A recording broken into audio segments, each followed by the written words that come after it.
Welcome.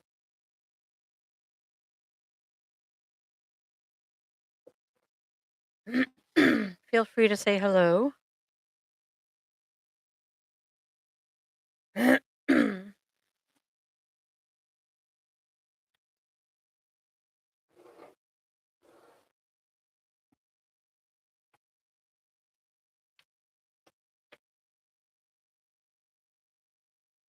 I am a licensed therapist. Started this live streaming to answer any questions people may have about their experiences in therapy, their worries and conservative thoughts about therapy, concerns, kind of like my experiences. What's holding you back? Did you like it? Did you not like it? Have you been to therapy?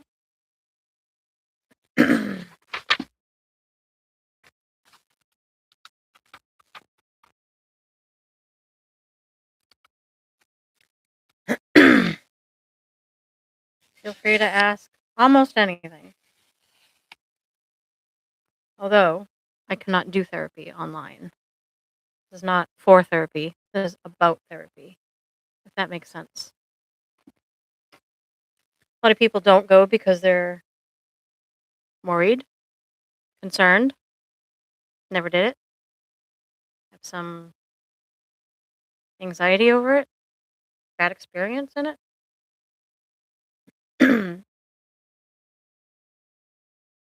Would love to hear feedback on people who have done it and and liked it and why.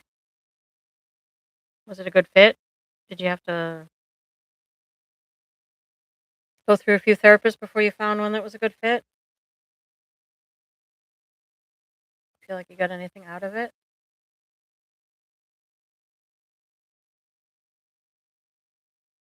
Thoughts, feelings, concerns?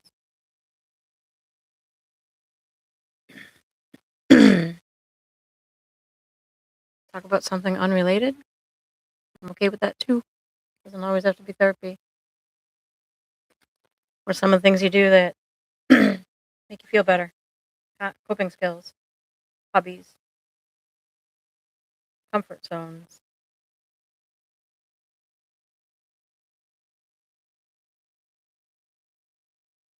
Where do you feel the most comfortable in life? It's not always going to be a therapist's office, that's for sure.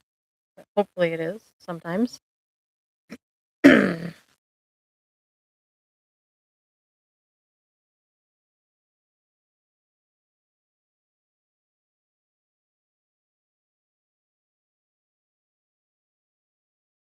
My dog finally went to sleep.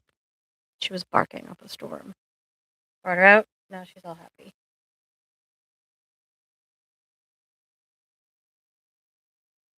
I find comfort from my pets, honestly. Animals to me are always cathartic and helpful and loving without judging you. Cats judge, though. I swear cats judge. They have to.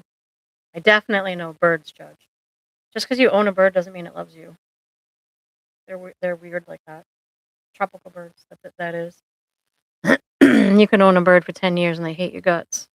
True story. They will also outlive you.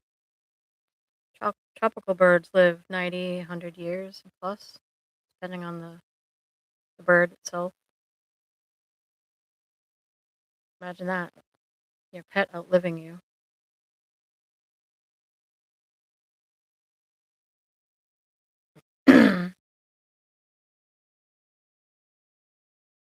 What do you bring to the stream? The live is here for your questions, concerns, comments, funny things, helpful things. Open up a dialogue, get something off your chest. Just not therapy. I can't do therapy online. That's not appropriate. I do that all day at my day job and sitting in front of the same computer. I'm hoping, hope, hoping. It's not even a word. Hoping that this becomes more of a community conversation. That's a good word. When I'm a therapist, my clients come. There's like a power differential there, and I thought that maybe this would be a good opportunity to kind of bend the ear of a therapist and me kind of hear you guys's. I went to college to say that too. Hear input from everybody that comes in and out of the live stream on, what are their thoughts about therapy? What are their thoughts about mental health and, diagnoses and stigma and, needing meds, not wanting to need meds. Have meds helped you? Those kind of questions. Some people don't know who can prescribe meds. Some people don't know who can diagnose or the differences. That's always a good place to start because understanding how to navigate mental health is important.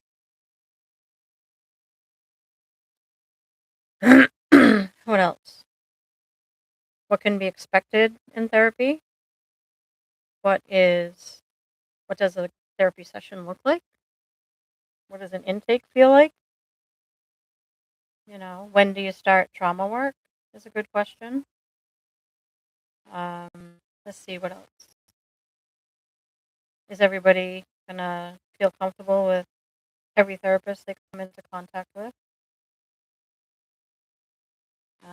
What other questions are good? You find comfort from your pets. Is that a good coping skill for you? Other than your pets, what else is a coping skill? Do you meditate? And do you know the difference between meditation and active meditation? Is one better than the other? That's a good question. Um, have you ever had a panic attack? That's a good one. If you did, what did it feel like? Because everybody's panic attack is different. Have you felt like therapy has helped in any way and alleviated some of your symptoms? You're still struggling with some of your symptoms. Do you find individual therapy or group therapy more helpful? Have you ever been to group therapy? Do you know the difference between cognitive behavioral therapy and dialectical behavior therapy? Those are some good questions. Feel free to ask any of those or others if you want.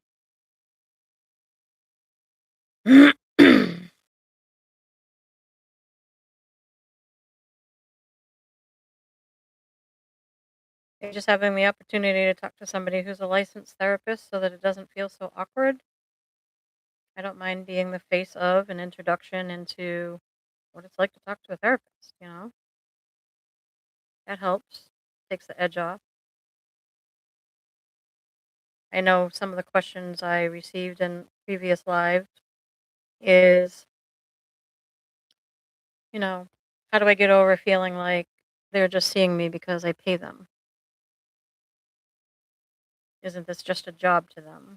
They really care about me. You ever get annoyed? Uh, do you think some people can't be helped? That's a good question. Am I different? Am I going to be considered broken with the stigma of a diagnosis? Some people find comfort in a diagnosis. Some people feel stigmatized and labeled and have some sort of feelings about getting a new diagnosis. Some people are frustrated that it labels them. Some people are relieved because it gives them a jump off point. See, I knew it wasn't just me. I knew that it was something I was dealing with. I don't like giving people labels.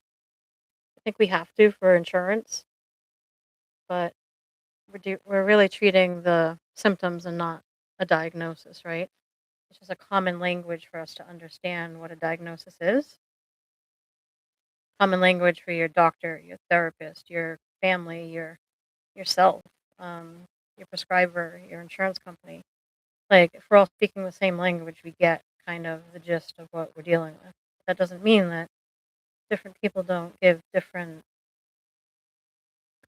flavors of that same diagnosis, right? Some people feel relieved that now that they have a diagnosis, maybe there's a jump off point on medication or coping skills or treatment philosophies that work or the type of therapist you want to see. Um, how long that therapy is going to last is good thing also is sometimes therapy is a snapshot of what you're dealing with in the moment, and that's it. It's not who you're going to be a month from now, a year from now, 10 years from now. Anxiety is like that. Yes, you can have anxiety your whole life, but anxiety can also be situational, right? You went through a stressful time in your life, you're got a lot of changes and transitions going on, or haven't learned how to use coping skills yet. So, anxiety can be something that's temporary. Some diagnoses are lifelong, and those are more things that you find with like chemical imbalances where you need to take some sort of serotonin, um, SSRI, or something like that to help balance out something organically. You might need that your whole life, but we change, we grow, we lose weight, we gain weight, we get too used to a med, so those have to change too. But um, understanding what you're dealing with helps regulate or helps you pick a med to regulate what it is you're diagnosed with, right? And then there's like personality things that you're kind of born with. Some of them are deep seated ways that we dealt with adverse events in our life, um, deep seated ways that we understood and dealt with our trauma, or they called adverse childhood experiences. That was a good study that they did. When we're handed a whole bunch of stuff when we're really young, we figure out all these like workarounds, right? How do I get through this? So we learn all these coping mechanisms that I like to say are kind of like the beginning of a video game. When you start out a video game, your sword is pretty shitty. Your shield is pretty shitty. I almost messed all those S's up. Um, but it serves you well in the beginning of the video game, right? So the minor bosses you kill with the shitty sword and the shitty shield. I have to slow down and say that. Tongue twister. Um, problem is that's not going to serve you well forever. Once you the game in the video game, you're going to need a better sword and a better shield, right?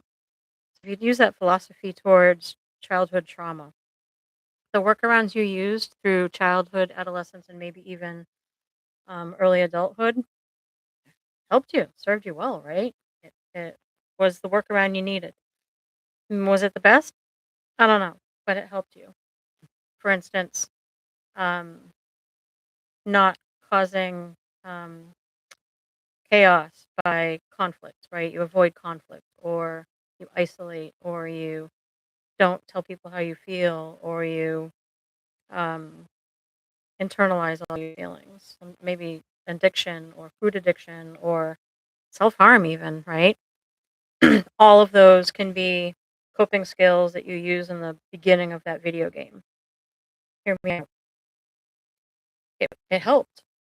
Was it healthy long term? No. Addiction's not healthy long term. Self harm is not healthy long term. But it's in the moment something that you think that your brain needs because you don't know how to cope, right? You're using your child brain, you're using your adolescent brain, you're using your traumatically um, injured brain to make those decisions. We do what we need to fight, flight, freeze, fawn. We develop all these workarounds to try to help ourselves cope. What happens is our life is like that video game where you need to up your shield and up your sword to fight the bigger bosses, right? So as you become an adult and want to start working on yourself, what happens is you need to get better coping skills. You can't self harm anymore. You can't use alcohol anymore. You can't use drugs anymore. You can't isolate anymore. You can't um, shy away from communication. You can't shy away from conflict.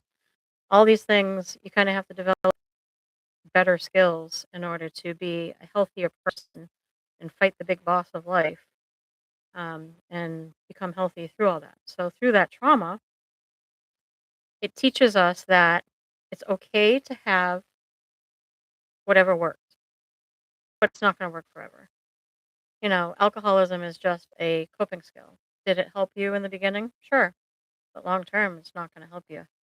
So you got to kind of put that down and pick something up that's going to help you long term that's going to be more healthy.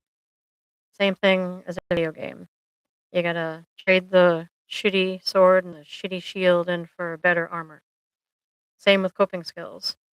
The coping skills we used during adolescent trauma, or chaotic environments, or domestic violence upbringings, they worked. You're sitting in the closet, keeps you safe, right? Can't sit in a closet when you're an adult and navigate life. So we need to learn how to let go of that and move forward. So that's my philosophy on how video games help us understand how to navigate coping skills in different increments of our life, different transitions. That's a good word. Different transitions that we have that require us to grow, right? If we only knew now what we knew then, we could save ourselves, but that's not how the world works.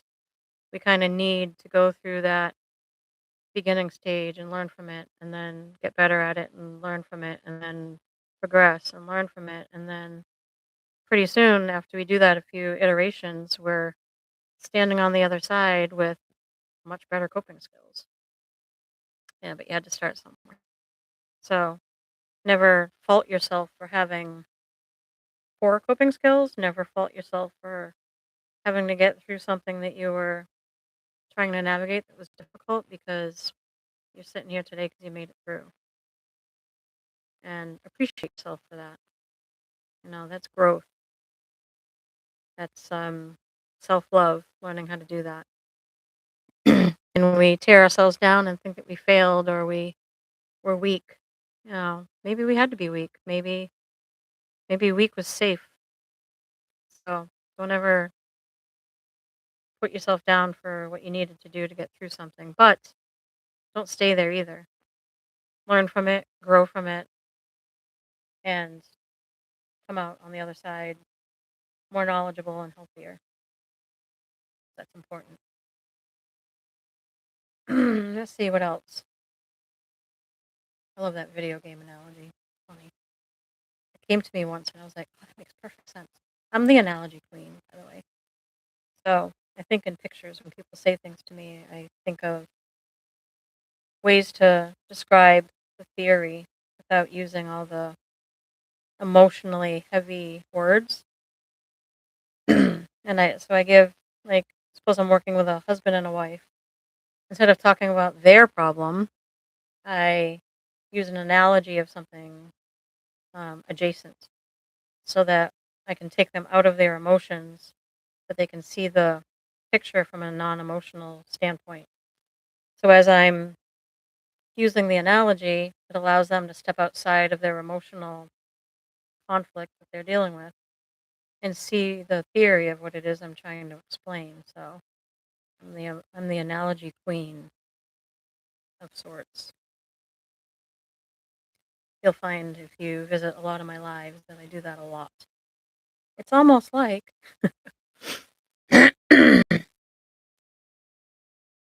let's see, what else can we talk about?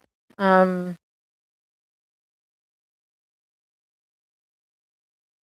I personally have not seen anybody on live, although I haven't seen everybody on live, so you can tell me if you've run across it.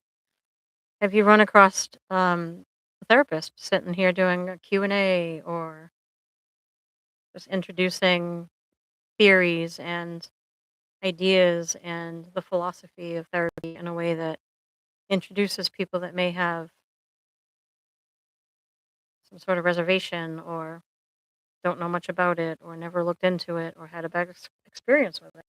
Or linking people together to be like, "Oh, yeah, I went. I loved it." Having other people in the room hear that so that, wow, here's people like speaking about how their experience was. Because often, I know at work, you're not like, "Hey, do you go to a therapist? What do you think about it?" I mean, you might with somebody super close to you, but not typically a conversation we have, is it? Around the water cooler. How was your therapist appointment this week? Do you like her? Do you like him? Do you want her or him? Do you want in person? Do you want um, on the internet? Do you want group? Do you want individual? What kind of therapy? You want CBT? You want DBT? Motivational interviewing? Solution focused? Strength based? Like I could just go on and on and on and on and on about that. Do you prefer somebody who talks like this, or do you prefer mm-hmm?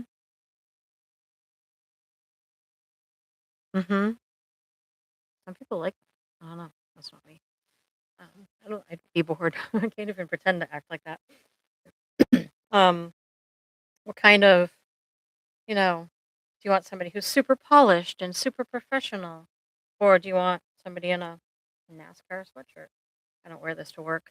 Um, but my point is, do you want somebody laid back? I know my supervisor, who signed off on my licensure, is a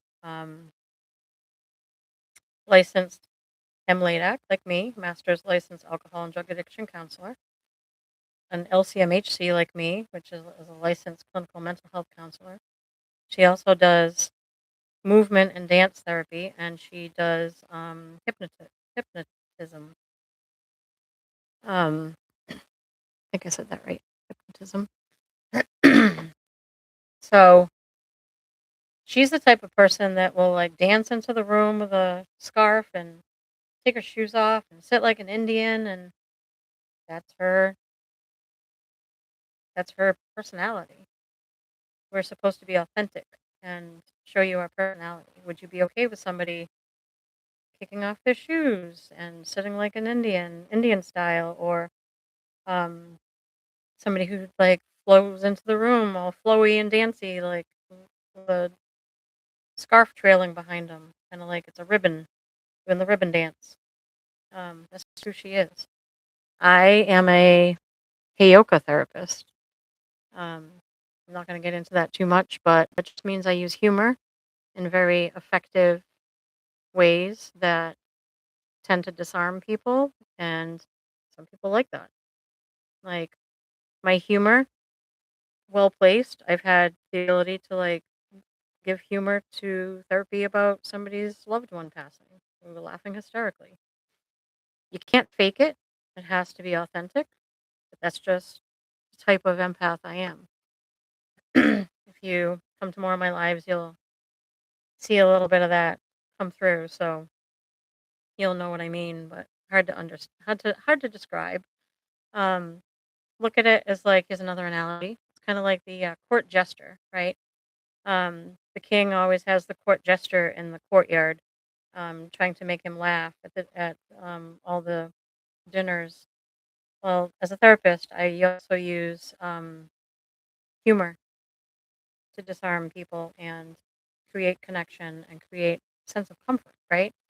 You can make somebody laugh and emote, like if you're bringing out emotive um, responses from your client, um, and they're able to do that in an environment that's safe, that builds trust, right?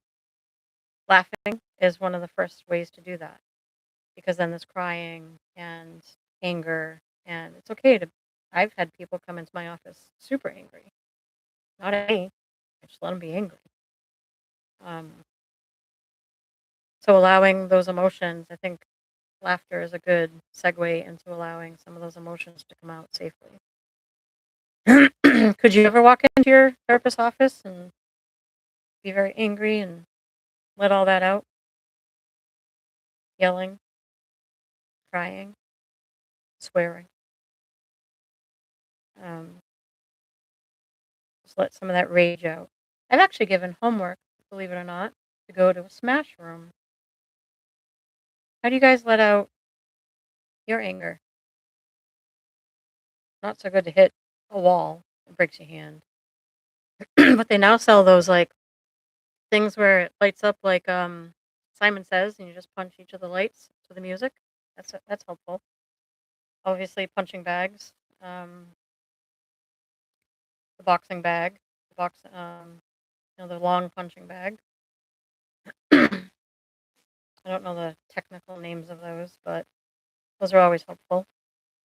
But I also have given homework for smash room or break room where you just put on a helmet and everything, and you take a baseball bat to a TV. It'd be cathartic, and it's pro social, right? If you're trying to learn how to let those emotions out, nothing wrong with doing something that is a socially acceptable way of just raging for a little bit. Sometimes we just need to rage. And once you let it out, kind of evens out and you feel a little better. Because I think anger and rage is kind of like a dam. It's holding back all the emotion, right? You don't want to let it out because you're not sure what's going to happen. You're afraid that you won't be able to stop it. You have a lot in there. So we hold it back because society says we can't act like that. Or we do let it out, we get in trouble, or we get arrested, or it sabotages our relationships or our employment. So honestly, if you let some of that out, what's that going to look like, right? So letting that out in ways that are okay, like at a rage room or one of those punching things for the wall so that um, light up and you just follow the lights to the music. Once you allow that to happen, you kind of started the process, right? You started opening up and letting the anger and the rage and all that come out. So once you allow that to come out, you've started a process that's going to be helpful on the other side. The people are told, don't be angry, don't have rage, don't feel, don't emote, don't. Why not? Why not? Why not? Find a comfortable way to do it, because once you start letting it out, you started the process of healing. So that's good. That's a good thing. I get weird looks when I encourage that. Should have seen the first time I gave homework to go to a rage room or a break room, whatever they're called in your area. They looked at me like, "Are you serious?" I'm like, "Yeah, I'm really serious." Like, what else are you gonna do with all that anger? You get ulcers, grind your teeth, crack your teeth, headaches. Like, if you don't let it out, it's gonna come out whether you like it or not. Arguing, punching walls, saying things sideways to your loved ones that you don't really want to say. So it's going to come out either way. Either you can let it out in a good way or you can feel bad that it came out in ways that you regret later.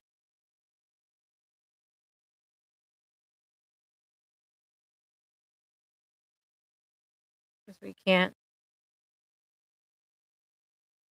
you have no control over it if you don't take control over it. Our body is kind of like a balloon. Fill it up too much, it pops. There's only so much you can hold inside before it comes out on its own. And there's a good book called The Body Keeps the Score.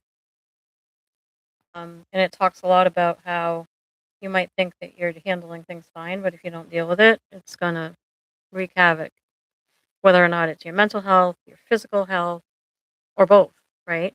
How do you navigate that in a way that um, honors both of that for you? If you don't handle it, it's going to come out anyway. Or you're going to find yourself with all these like health issues later on down the road. The human body is not made to live at DEFCON 5, adrenaline, hypervigilant, anger, lack of control, impulsivity for the rest of its life, right?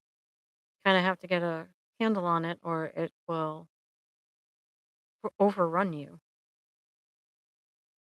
I know that a lot of people suffer from neck pain, TMJ, headaches, ulcers, irritable bowel syndrome, which is your gut is all tied to your mental health. So if you're not taking care of that, your body will revolt.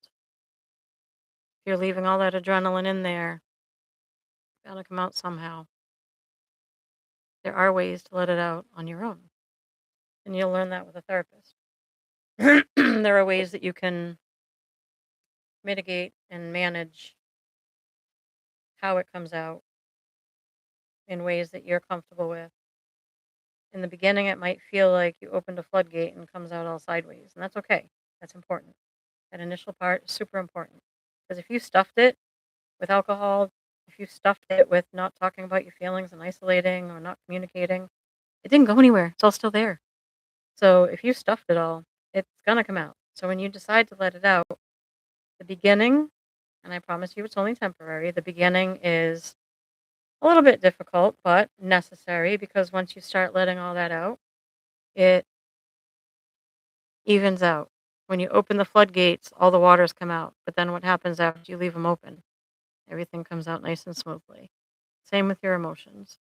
If you stuffed everything for too long and didn't deal with it, it's going to come out. If you um, allow that process to happen, you're going to do yourself a favor, and pretty soon things will feel a little bit more even and a lot more manageable. You just got to hold on and trust the process. Initial flooding, that's what it's called, emotional flooding. Once you let the floodgates open and those emotional flooding happens, it's temporary, and you and your therapist can deal with it together. Obviously, you would work on coping skills first so that you have some before you open up that process. But then once that process is done, and it's done quickly, you can then begin the work and feel more grounded and even. Even's a good word. Balanced. Even and balanced. Not so all over the place and at the mercy of your emotions that are raw, right? They don't feel so raw anymore. I welcome questions, feedback, comments about any of that. Um, yeah, I probably threw a lot at you guys, so I'm not really sure how that's going to land. So I really appreciate feedback and comments about it. So if you didn't come into the live, please leave comments after as you're watching it back through, because I think that I'm hoping that this resonates with some of you. and it's helpful to get a general consensus of how that information is received by all of you. So, with that, I think my dog is calling me. I'm gonna go find her. She misses me. I've been on this thing too long, I think. But it was nice talking to all of you, and I look forward to you coming into my next life. Don't forget to like and subscribe. Thank you.